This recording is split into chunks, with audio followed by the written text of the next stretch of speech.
Hello, napakainit dito sa amin.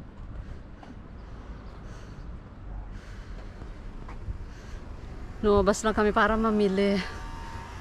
Ang init pa ng kotse, hindi mo na ako papasok. Ay, pumasok na asawa ko, pasok na rin ako.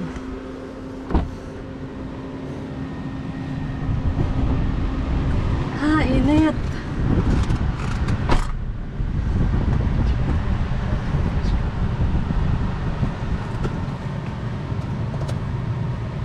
Seatbelt.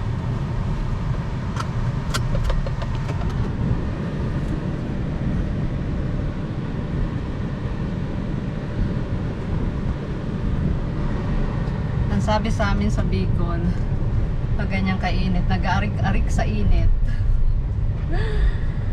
Kumusta kayong lahat? Buti na lang nakatulog ako ng masarap kanina kahagabi.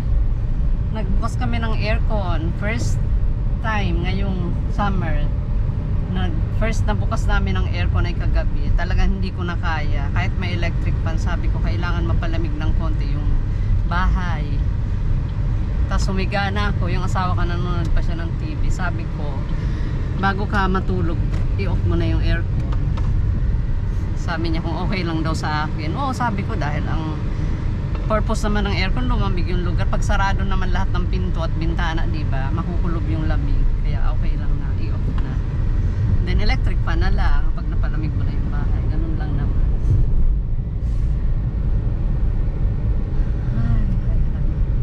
Gustong gusto niya ang init. Doon kami hindi magkakasundo. Sabi ko mas masarap pag malamig. Wag naman yung sobrang ginaw na sumusot sa buto. Yung lamig na tama lang. Pero siya enjoy siya sa init. Nagbibuild pa yung mga yan. Nagtatanggal pa sila ng t-shirt. Sabi ko nga parang ng beach yung likod, yung building namin sa likod.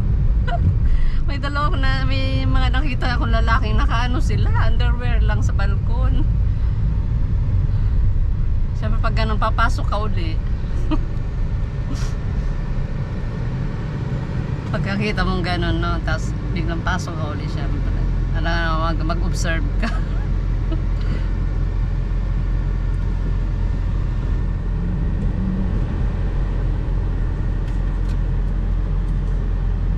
Tulad siya dito, kaya dietro din, isang buong na spiaggia, o dito may sorella. Perché ho visto due uomini in mutande. Sì? Veramente non boxer, proprio mutande. Ah, pensi che i boxer ancora, ma forse non costume da mutande. Infatti senza andare al mare, sembra essere in spiaggia. Di ko pa rin nakwento sa kanya, nakakita na ako ng mga ano na sa likod namin. Yung kabilang building, kasi pareho naming likod yun, bale. Likod na balkon namin at likod din na balkon nila. Mainit kasi talaga, syempre di mo rin masisi. Total sa kanila siguro privacy naman yun nila dahil nasa bahay naman nila. Kaya lang syempre nasa balkon sila, di ba, kahit isipin mo rin may makakakita sa'yo. Ganito ko nga sa kapatid ko, tawa ng tawa. Ayan, papunta na kami. Lapit lang kami sa supermarket na Suki. Iba ho ito, hindi ito yung discount store na sinasabi ko. Yung dulo na yon, mga hill na yon. Ayan, yung green, hindi lang masyadong kita. Lapit lang namin. Mamayang gabi kakain kami sa labas, kaming tatlo. Enjoy namin siya. Parang relax naman. Ilang araw ba ako nakakulong sa bahay. Mula nung Miyerkules ako hindi lumabas. Hanggang Martes lumabas ako dahil nag-alaga sa apo. Tapos Miyerkules hanggang ngayon hindi. Ngayon lang uli ako lumabas. Ayun pala, ako namili na ako nung, hindi ko alam kung Webes yun. Nagpunta rin ako sa discount store. Kaya nakalabas. Dito na kami sa loob ng supermarket. Magpa-park na kami. Ayan ang parking. Napakaraming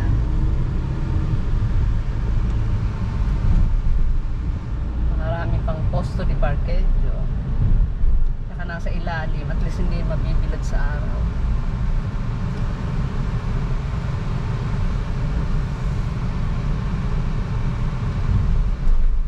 Maluwag. Nasa bakasyon ng mga tao. Nasa dagat na o bundok. Ganyan naman ho dito pag ganitong panahon bakasyonan na mainit pa sa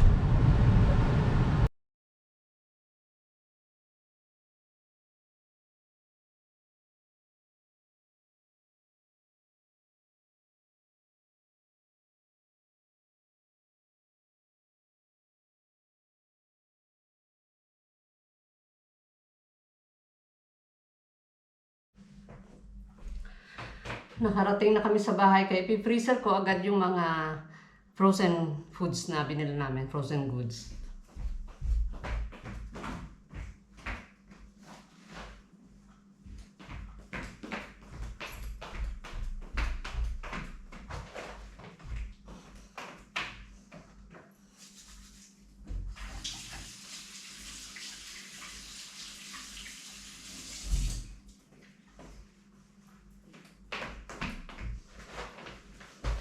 Mabilisan lang ang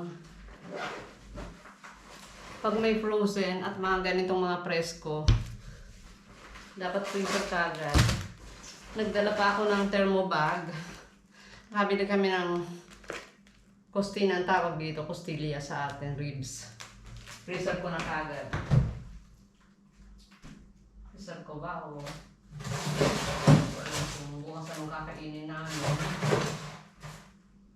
Pag-isipan ko kaya muna yan. Hindi ko muna yung freezer kasi pag-iisipan ko kung anong kakainin namin bukas.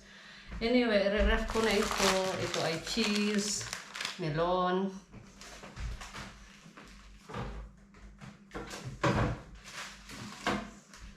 Then, gelato. 4 na flavors. 1 kilogram ito. Freezer natin kagad.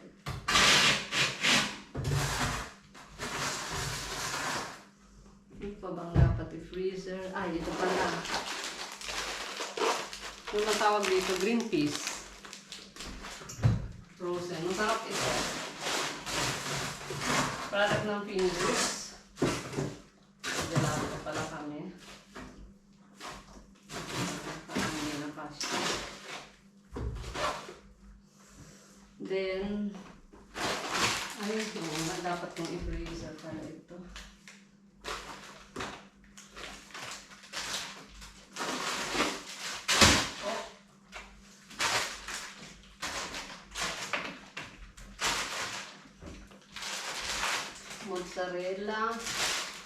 Mozzarella.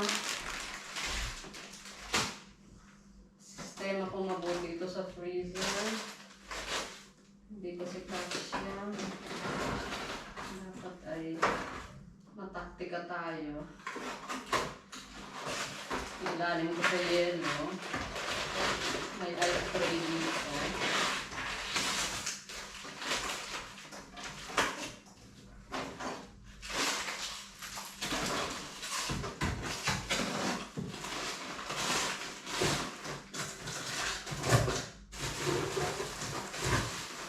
Pagka itong freezer, ganito ang nangyayari.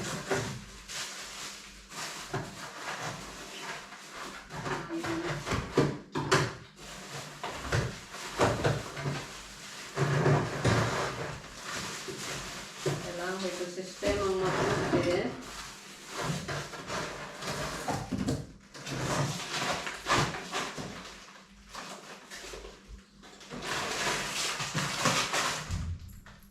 Mali po kasi ang ref na ito.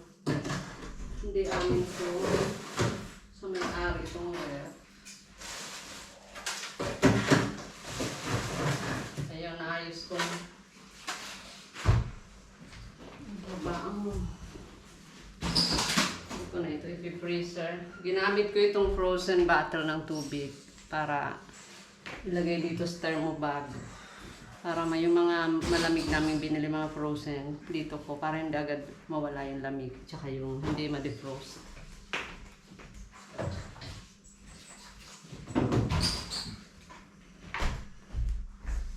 Grazie.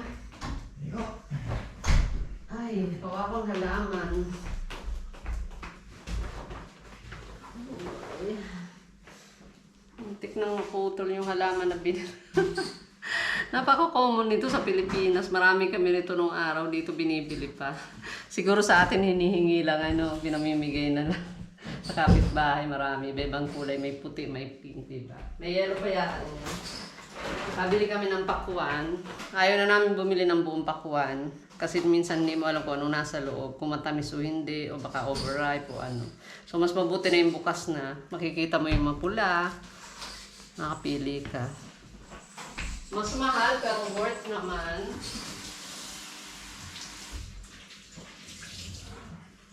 Mas mahal pero at least less yung risk na makabili ka ng hindi matamis. Diba? Pag sarado kasi unang-una napakarami, napakalaki. Dalawa lang naman kami.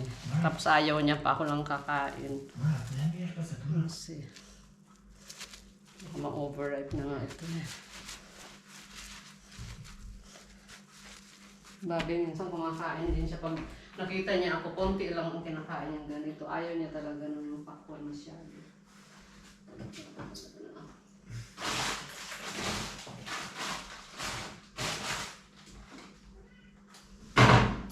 Diyan po sa taas ng ref para lumamig na gusto. Mamaya may ref ko patong halaman. Ilayo ko na. Ho paura di mettere nel frigo questo, naturalmente di subito.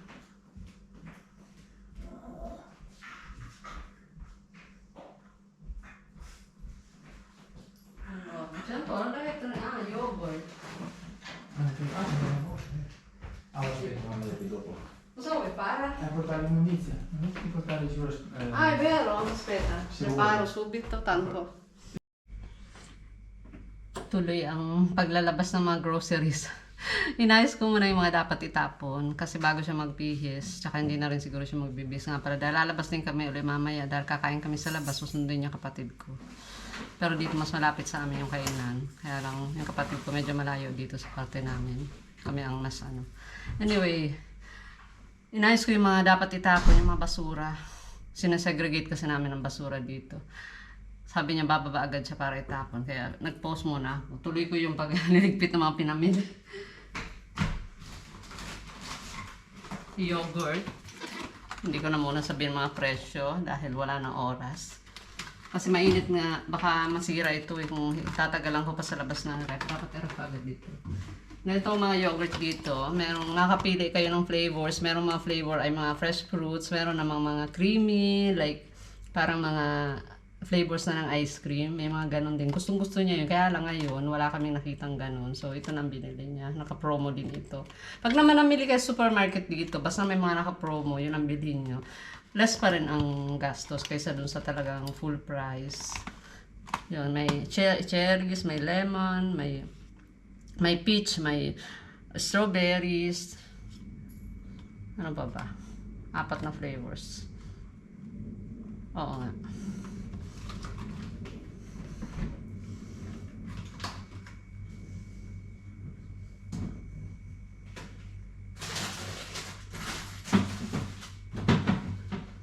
Isa lang muna binili niya kasi mas gusto niya yung flavor na parang ice cream. Maglalagay nga ako ng isang Pepsi. Nabili namin tong soft drinks na ito na may flavor na lemon.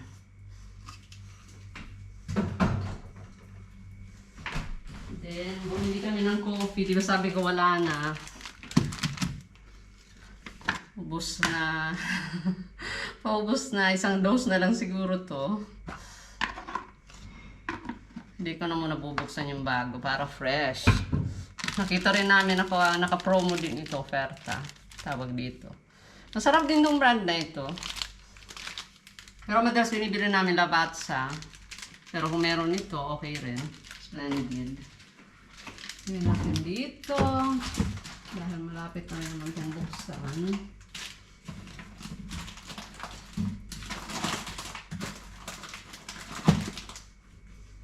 Then, what else? My favorite from Pizzeria. Francis. Poncis pala. Hindi Francis. Poncis.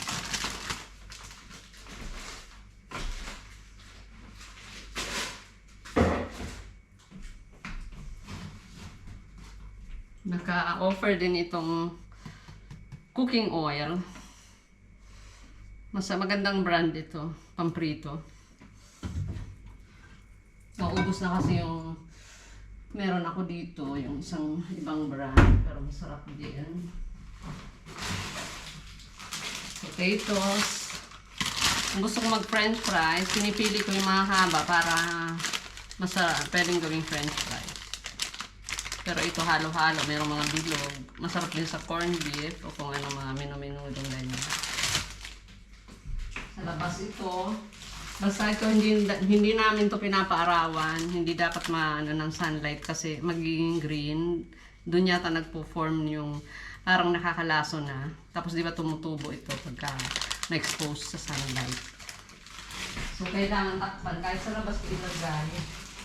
Sa labas ko muna ito. Pero tatakpan.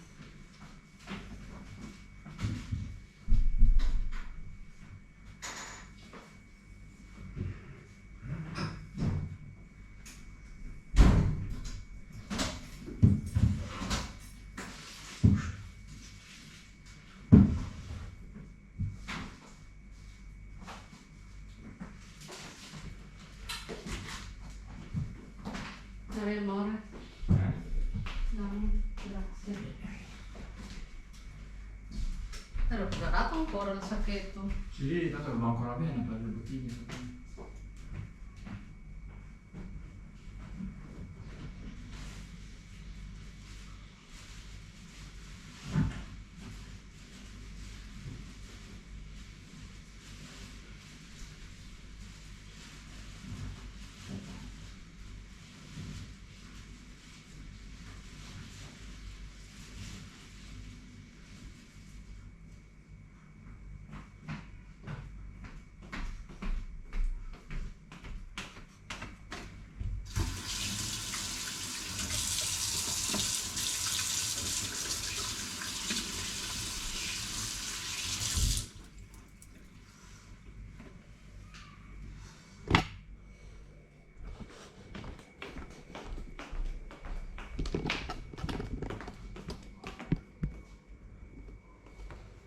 Qui c'è.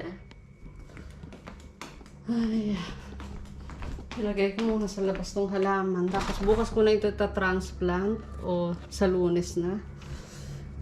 Alam niyo kung saan ko ito ilalagay. Dito. Namatay halaman dito. Pero dinidilig ko yung lupa para hindi masyadong tumigas. Hindi madry. Para pati. Tapos ito dito ko itatanim. Oh. Diba maganda. Isa lang. Baka lumago rin naman. Hindi naman kasi pahaba yung paso nito. Kasi kung dito naman, dito sa nag-transplant ako ng sili, dapat pala di ko na ginalaw yung siling tumubo. Dito yung sili na yan. Inilagay ko pa dyan. Ayan tuloy. Natsugi.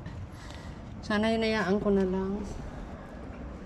Itong sili na ito, ang ganda ng tubo. Nakatabi dito sa mga bulaklak. Hayaan ko na, hindi ko nagagalawin. Meantime ito, basa pa naman ito eh. Iwanan muna nga natin dito. Mangin man, hindi maano. Huwag kang babagsak yan. Hayaan ko muna dito sa ibabaw ng jar na ito. Ano ba ito? Jar ba ito? Hayaan muna natin dyan. Tinanggal ko na rin yung mga, ito yung dahon nitong mga bulaklak. Ay, ito yung mga bulaklak pala. Tinanggal ko yung mga stem nila. Yung kasi ang tips na narinig ko sa mga magagaling sa ganito. Dapat pala dito pag natuyo ang bulaklak, huwag putulin, tanggalin yung buong tangkay. Doon, ng kamay lang, ganyan lang, tak. Para mas mamulaklak. Ang init po dito sa labas, kaya papasok na agad ako.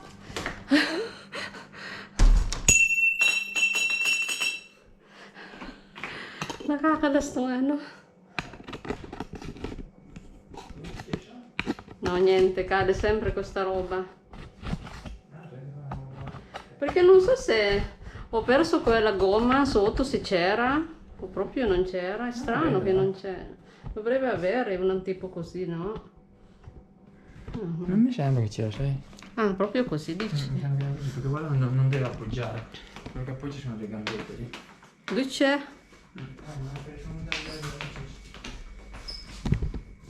Ah, Porta un po' di acqua, metto un po' di acqua prima. ok.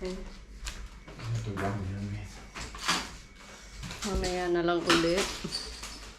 Ang oras na ba? May time pa kami magstay sa bahay bago lumabas ulit. Bye for now. Thank you for watching.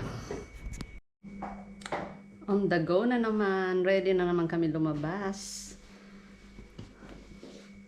Sunduin namin kapatid ko. Kakain na lang kami sa labas ngayong gabi. Sabado naman. Para may iba naman. Saka pang nagluto ka sa bahay, ang init. Ang mga lalaki talaga ang bilis magbihis, no? Ako nauna na magbihis. Siya ngayon lang. Total magso-shorts lang naman siya, t-shirt. Okay na. Pero amore, sei veloce a cambiare.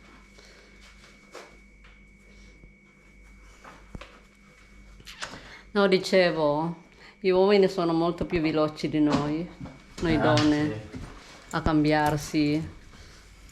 Là non c'è niente di plastica, però sinasara namin yung parang stock room sa loob ng bahay kasi kinakain niya yung ano, yung plastic. Gustong-gusto ng puso. Ewan ko bakit.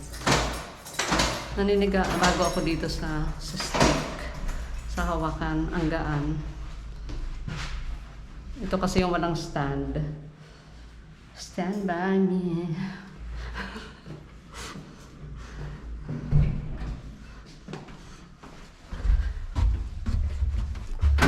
Presko pa dito sa ano, sa elevator. Pero si sta bene qua, non so perché. Che frescura. Summer na summer attire ng lola. Kita niyo. Sa pang ano talaga ako. Wala akong sleeves. Kanina nagsuot ako ng may sleeves kasi papasok kami sa... Ciao! Ciao! Ciao! Papasok kasi kami kanina sa ano, sa supermarket. Minsan nalalakas nila mag-aircon. Giginawin ka naman. Galing ka sa initan tapos papasok ka doon sa malamig. Kaya ngayon hindi naman sigurado aircon yung restaurant. Bira naman yung restaurant dito nag-aircon kasi may mga taong ayaw nila ng aircon. Nahihirapan sila. Ulit kami sa labas. Ang init na naman ito sa kotse. Kaya nagsuot na ako nitong sleeveless. Para fresh. Meron lang naman doon electric fan. Siguradong hindi ako giginaw. Nagdadala sana akong tubig kasi pagkatapos kumain, di ba ganun yun? Parang uuhawin ka naman. Ay, bakit may ano dito? C'è l'ape qua dentro. Cos'è? Ape o mosca? Apri. Apri tutta la porta. Okay. Sì. Ah. Ang palabas ko. Sì, ma non era Ay, fuori. bubuyog. Ape. Ah, un'ape. Piccolo. Sento il fulo. Ito ang aking bag ngayong araw na ito. Medyo mabigat to kasi leather yata to. Tira ko namang gamitin na ito nga to. Tsaka wala talagang zipper. Walang panara. Ganyan lang. Nilalak lang dito. Parang mga vintage style. Mahilig ako sa ganun yung mga lumang bags. Ayun. Medyo takot ako din minsan pag ganito kasi madali itong malukutan. Pero nakakotse naman, hindi naman ako magpo-commute. Pero makikipagsiksikan ka sa mga sasakyan, huwag ka gumamit ng ganito, madaling ilagay ang kamay dito. Ang dami mandurukot din dito eh. Depende kung saan lugar ka pupunta. Ibabagay mo rin syempre para safe. Syempre nandyan yung pera mo, yung mga docs mo, mga kung anik-anik mga IDs. Oh. Dapat talaga maingat mag-drive kasi baka mamaya yung kahit kami ang dapat bigyan nila ng presidensa doon.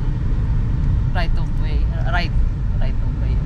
Yun ba yun? Ano ba taga sa English yun? Presidensa kasi dito yun eh. Yung ikaw ang dapat mauna. Eh, hindi sila tumitigil. Tuloy-tuloy lang sila. Kaya nag-iingat na lang kami. mabuti na yung mag-ingat kaysa kahit tama ka, ano ka na, mag-ingat ka na rin kasi di mo masabi minsan ng mga tao, iba na isip, di ba? Better safe than sorry.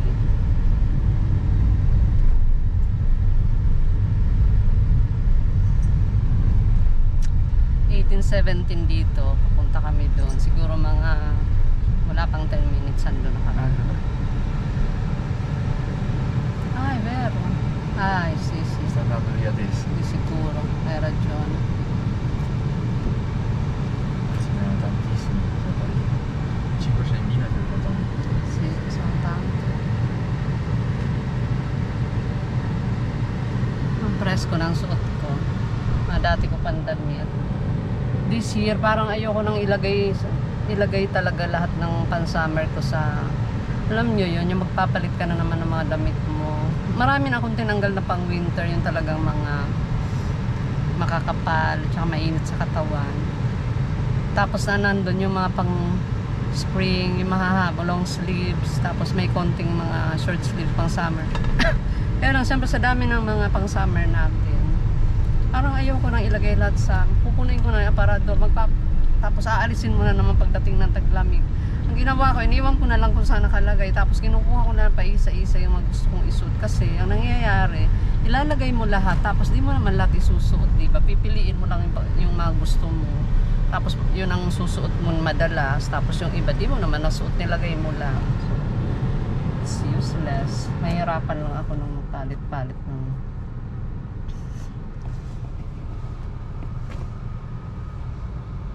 che leggero questo, mi piace, solo che non sta in piedi. Bastone.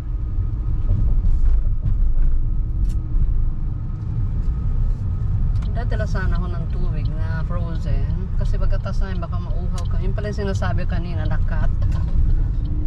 Kasi may bubuyog na nakita ko sa loob ng kotse. Hindi ko na dinala yung tubig.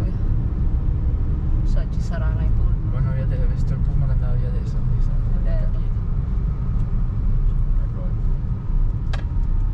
Kaya lang, syempre mabigat din sa bagyo kahit maliit na bottle na half liter sana. Dalawa sana dadalhin. Isa yellow na galing freezer. Ang sarap nun mamaya sa paggabi na. Wala talagang ibang nakakatanggal ng uhaw kundi tubig, the best. Gusto mo rin minsan yung siyempre yung mga soft drinks pero walang tatalo sa tubig. Yun talaga lang ang o pakwan. Kumain pala ako ng konti pakwan. Yung nabili namin pakwan, hindi na naman ganun katamis. Mali na naman yung hindi na naman yung good quality talaga. Pero okay naman, hindi naman sobrang tabang. È vero. 1, 2, 3, 4, 5, uno è partito, Sono 6. le 6. 6 pullman. Arriveranno, non so se arrivano da Milano, Roma. 40, non so se arriva fino Se da Roma, mamma mia, chissà a che ora arrivano lì.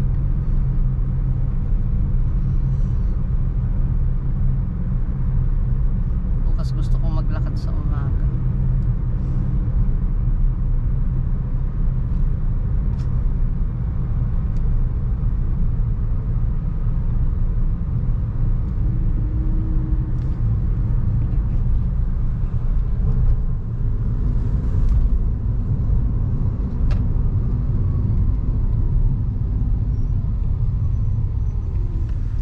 Sabi nila, yung mga vlogger daw sa Pilipinas, bawal nang may makuha ng mga minors, yung mga ano, hindi na raw, parang nag-ano sila ng batas na ganun. Nakita ko lang sa mga YouTuber na nagsabi. Marami na yatang limitasyon sa pagbablog. Kasi yung iba nga naman sa public nagbablog na may nahagip ng mga bata. Pero para sa akin, sa opinion ko, ano namang masama, di ba? Kung nakadamit naman yung bata, hindi mo naman sinadya. Siyempre, nasa labas ka, outdoor naman kasi yun. Hindi mo naman maiwasang mahagip yun. Kasi yung labas naman ng bahay, public place yun eh. Hindi mo naman pwedeng takpan yung mga mukha nila lagi, di ba? Hindi mo naman pwedeng sabihin umalis sila para makapag-vlog ka. Sabi, what kaya? Ano kayang problema? Pero na lang kung sobrang lapit. Siguro kung malayo, okay lang. Pero yung malapit na malapit, close up, yung pwedeng sabihin na ano. May mga taong ayaw ng ma-expose. Not unless na nagpaalam ka. Baka gusto nila talaga ng privacy. Kasi na-experience ko yan eh. Nung pumunta ako sa Messina, nasa beach ako.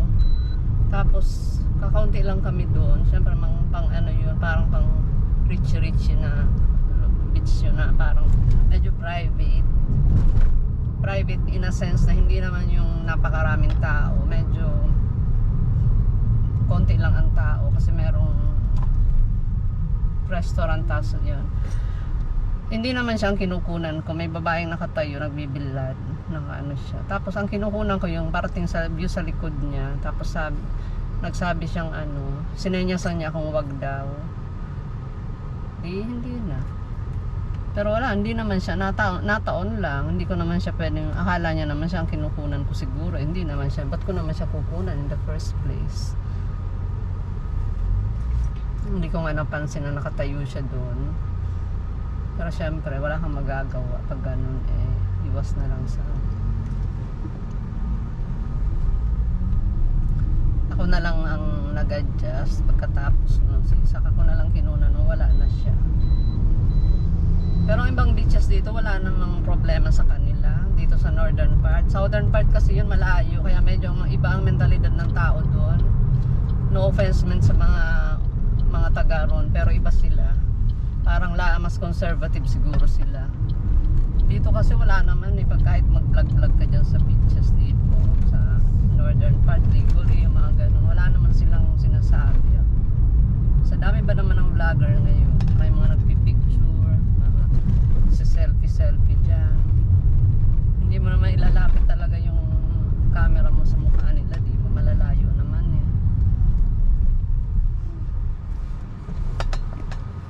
Lapit na kami. 6:24 na. 6:30 ang bukas ng resto.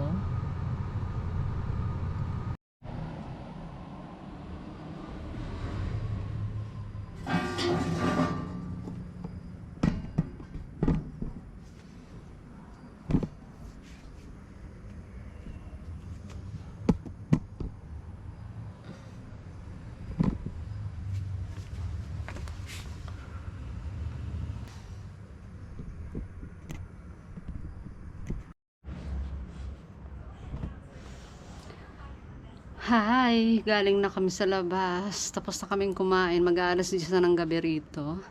Hinatid na namin yung kapatid ko. Ang tagal pa namin nag-ikot-ikot doon. Pagkatapos namin kumain. Kumain kami ng ice cream. Yun ang dessert namin. Tapos nag-ikot kami. Pumunta kami sa park. Tapos nagmarites kami. Kasi may nag-double parking. Hindi makalabas yung isang kotse na may-ari ng isang, alam nyo yung tattoo shop. Yun. Kasi doon ako magpapagupit doon sa tabi ng tattoo shop. Kaya familiar sa akin yung lugar. Hindi sila makalabas dahil may nakapark na kotse sa harapan. Ang tagal. Tumangay papuntang bago mag-gelato. Dinaanan namin. Bago mag-ice cream. Kasi yung restaurant, hindi naman doon ang yung bilihan ng ice cream. Lumakad pa kami. Medyo malayo-layo pa. Dinaanan namin yung sinasabi kong tattoo shop. Tapos nakita namin yung may-ari noon. Hindi makalabas yung kotse nila. May nakapark sa nakaharang sa likod nila. So, alam nyo na yung ganun, no? So, hindi alam kung sino ang may-ari. Tapos, daanan na. Nag-ice cream lahat. Pagbalik namin, nandun pa rin. Nalampasan na namin. Tapos sabi namin, ay mag-umupo muna kaya tayo dun sa may kasi ang mga hintayan dito ng sakayan, ng mga bus stops dito may mga upuan. So upo muna tayo doon kasi nga para mapahinga din kami. Halos tapat nung parang nagmarites na rin. So total, yung mga ganun naman dito, hindi mo naman yun marites na walang kwenta kasi at least may matutunan ka, diba? Dahil hindi mo dapat gawin talaga yung mag-iwan ka ng ganun na hindi tamang parking, may nabablock ka blocking the way ka hindi. Ayun, may ilan na rin doon na mga may-ari ng bahay naman sa buildings na nakatingin, meaning alam na, kumbaga nahalata nila yung nangyayari. So may dumating na yung may-ari ng sakyan na hindi makalabas, tumawag na ng yung mga authorities sa ganyan. Pag tumawag ka ng ganun, meron na agad yun na fine. May multa na agad yun na like 250 euro. Doon lang yung sa serbisyong ginawa nung tinatawag ditong parang vigil eh. Yung ganyan, parang ano yan, mga otoridad yan tungkol dyan. Ano. Sila yung mga nagmumulta eh. Buti na lang hindi tumawag nung kinukuha ang kotse kasi yung nasa taas na una bahay, talagang bongga yung marites ko, ano, yung talagang kukwento ko pa yung detalye. Yung first floor na kumbaga nakadukwang doon yung nakatira doon sa first floor. Kilala niya pala yung ano, naka-black, yung may-ari nung kotseng yun.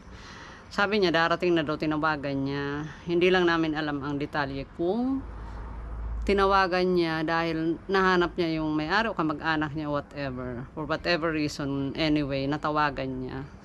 Sabi niya, parating na daw. Siguro kaya hindi sila tumawag nung, alam niyo yung hinahatak ang kotse, di ba? Yung kinukuha, hindi pala hatak. Hatak pala yung hindi mo mabayaran, ano, hindi yon. Yung may dumarating kasi rito, talagang yung kotse mo, tatanggalin dun sa kung nasaan man nakapark. Hindi tumawag kasi siguro nang pakiusapan na hintay-hintayin. Alam niya after mga 2 hours pa mahigit bago dumating yung may-ari ng kotse. Anyway, hindi niya na maiwasan yung multa na yon. Number 1, nakatawag na nung vigili. So yung vigili na yon, may bayad na yung serbisyong ginawa nila dahil pumunta sila, gabi pa naman. So, sabihin natin ganun ang halaga, mga 250 tapos. Yun ang mahirap sa may kotse, lalo na pag hindi ka responsible. Dapat talaga maging responsable ka sa mga actions mo.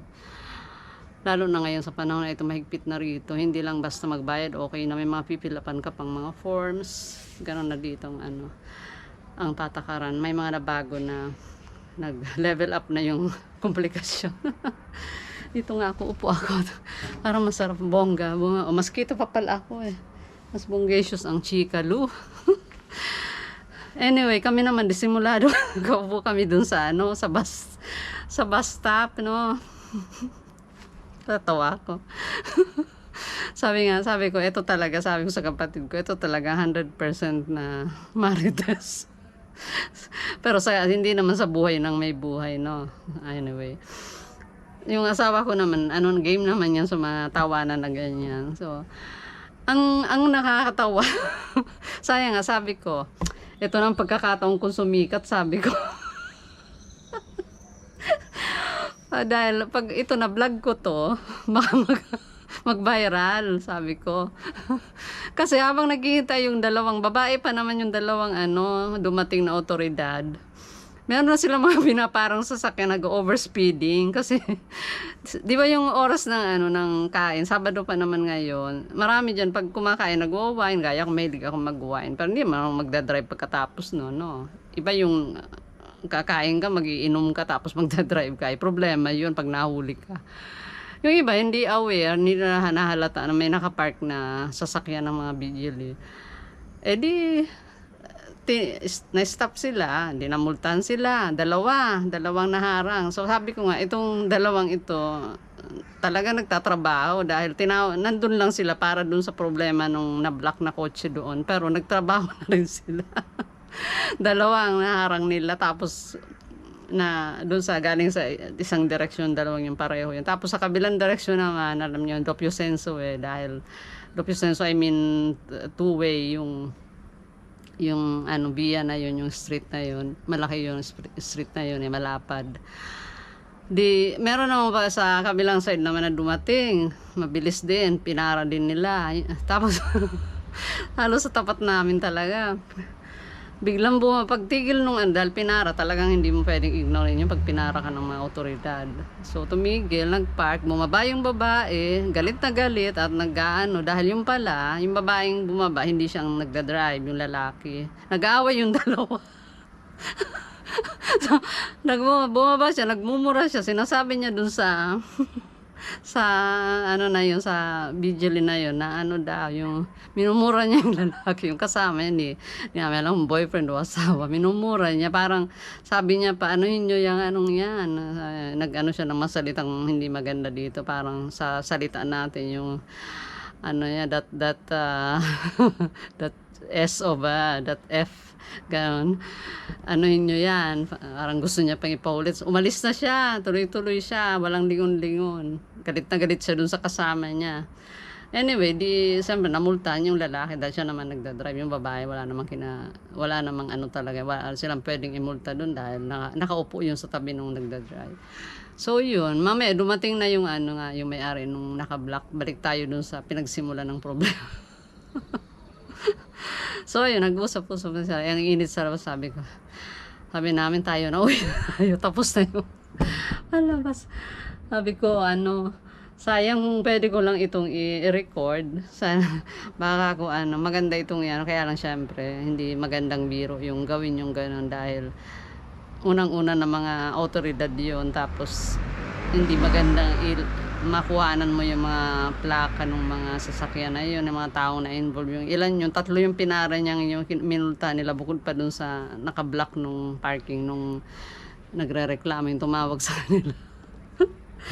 Kaya, one day in our lives na may nakitang ganun. Pero ang kapatid ko sanay siya sa mga ganung eksena kasi sa trabaho niya maraming ganun dahil medyo yung street nila parang pa-cross yun eh. Marami dong nababangga dahil yung iba hindi mo natitingin sa kanan, biglang didiretso, may padating o kasalanan ng isa o ng kabila. Madalas magbanggaan doon.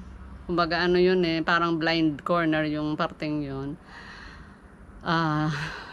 Anyway, yun ang pangyayari sa buhay namin. Ngayon gusto ko na itong i-transplant itong halaman na binili. Pero madilim na, hindi nyo na ako makikita. Useless nang i-vlog ko ito. Total, natsikahan ko na. Natsikahan ko naman kayo. Okay na siguro ngayon. Ngayon yung araw na ito. Solved na. Ito naman ang aming.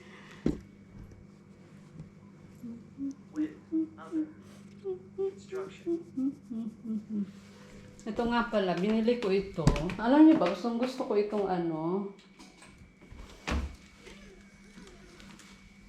gusto ko itong tsinelas. Itong suot kong tsinelas na to. Pero sa paa ko dahil hindi maganda. Hindi naman kasi na ako nagpapalinis ng ako na lang naglilinis sa paa ko. Okay pa naman. Tolerable. Malinis naman. Ito, matibay ito. Itong tsinelas na ito. Tapos kanina na namili kami. Bumili pa kami ng isa. Sabi ng asawa ko, bili ka pa ng isa dahil gusto, naman, matibay. Gusto niya rin, sabi niya, dahil simple lang. Gusto niya para sa akin. Hindi naman siya magsusuot. Kumuha pa ako ng isa kasi maganda, komportable. Komportable, ayan, no. Kailangan kasi sa mga ganitong edad namin, medyo mataas na yung likod. Hindi na pwede yung flat na flat. Ayan niya. Pansin niya, mataas yung likod tapos pababa dyan sa. Matibay yung tatak na to. Hindi ganun kamahal. Tsaka madalas naman ito pag bumibili ako naka-promo, may discount. So, pwede ko nang ilabas tong isa pag ayoko magsapatos kasi syempre mainit nga, makukulob ang palagi. Pag mabilisan, gusto mong halimbawa, magtatapon ako ng basura o kaya naman pupunta lang ako dyan sa malapit, may bibilhin lang ako. Hindi na ako kailangan magsapatos pa. So, yun na muna ngayon. Home. Natawa ako kanina talaga, sabi ko, Marites ang blues. Bye for now. Itatransplant ko muna yan para bukas hindi ko na kahit di ako gumising maaga. Kasi hindi pwedeng gawin yung pag sobrang init, di ba? Masama rin sa halaman. Bye for now. Keep safe. God bless.